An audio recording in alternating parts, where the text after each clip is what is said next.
Now, the International Monetary Fund are not particularly our friends. They are the high priests of globalism, massive supporters of the euro. They've often breached their charter in actually getting involved in euro bailouts.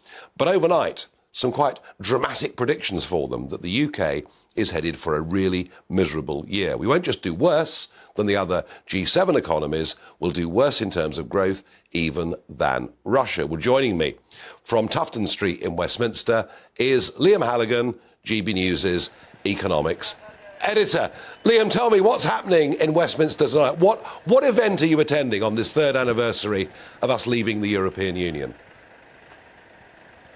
Well, here I am, Nigel, in the heart of Westminster in Tufton Street, very much think tank land.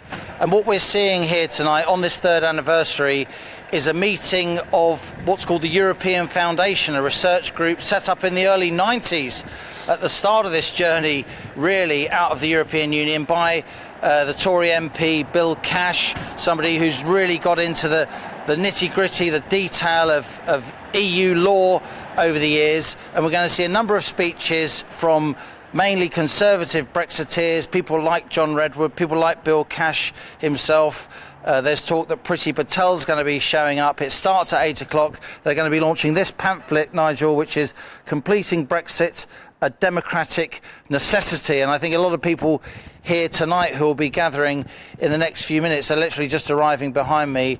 They'll be looking at those IMF estimates and saying, not on your Nelly. Yeah, I mean, Liam, it's interesting, isn't it? Because, you know, for all the talk from other think tanks about how much Brexit has cost us, actually, our GDP had been outperforming the rest of the G7. Why do you think the IMF are as pessimistic, as bearish about the UK economy for 2023? Well, the IMF's got a long track. Where I used to work, by the way, I know how these forecasts are constructed. The IMF's got quite a long track record of underestimating EU growth. Before the Brexit referendum, which you'll remember well, Nigel, in June 2016, the IMF said that just voting to leave the European Union would lead to a severe downturn in the economy. Her Majesty's Treasury said the same thing, of course, which then Chancellor George Osborne cited as fact. None of it happened. The UK economy actually sailed on quite happily throughout 2016 and 2017. And since that Brexit vote, of course, while we argued about Brexit for 3 years and then there was a transition period, and then pretty much when that ended, we went into COVID lockdown. And since then, of course, we've had war in Ukraine. But since that Brexit vote, the UK's grown actually pretty much the same as Germany.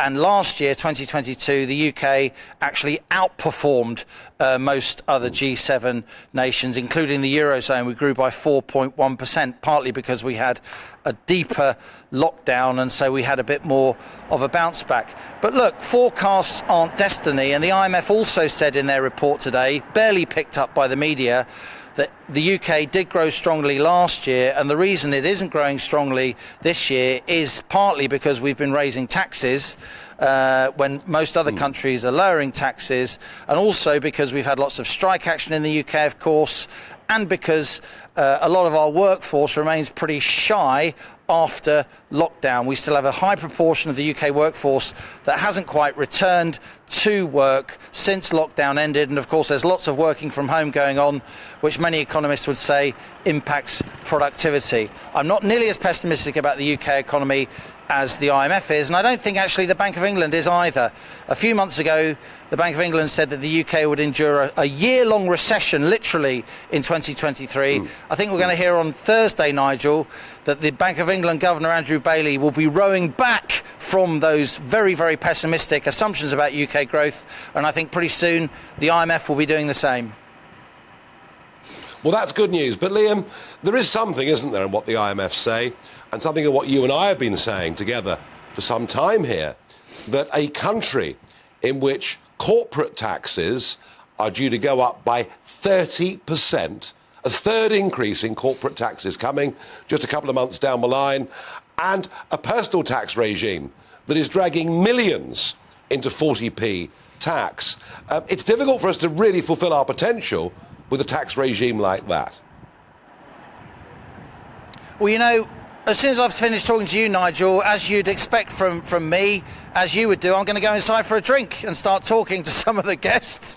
And I'm sure a big topic of conversation among the guests here tonight at this European Foundation meeting, launching this pamphlet, Completing Brexit, a Democratic Necessity, will be this idea that corporation tax is going up in April. That's legislated for. It's nailed on. It's going up from 19% to 25%, even though the economy is slowing. And even though, in my view, and in the view of quite a lot of other economists, that will actually cost the Treasury money raising that tax, because for a lot of lockdown ravaged businesses it will be the last straw. I'm detecting, Nigel, certainly among government backbenchers, if not among government ministers yet, a bit of a move to try and put pressure on Jeremy Hunt and Rishi Sunak to stop that rise in corporation tax that's going to happen in April. People are putting their head above the parapet.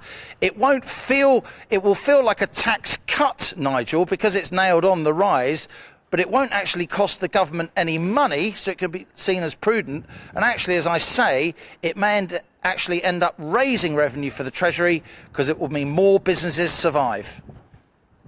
Yeah. Well, Liam Halligan, thank you for that. And I want you, please, to do two things.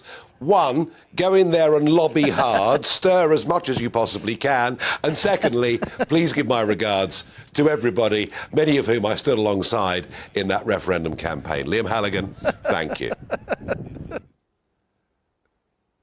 Well, you can bet your life Liam will be in there lobbying like Billy-O. And quite right, too. We cannot have corporation tax. You know, the local laundrette pays corporation tax.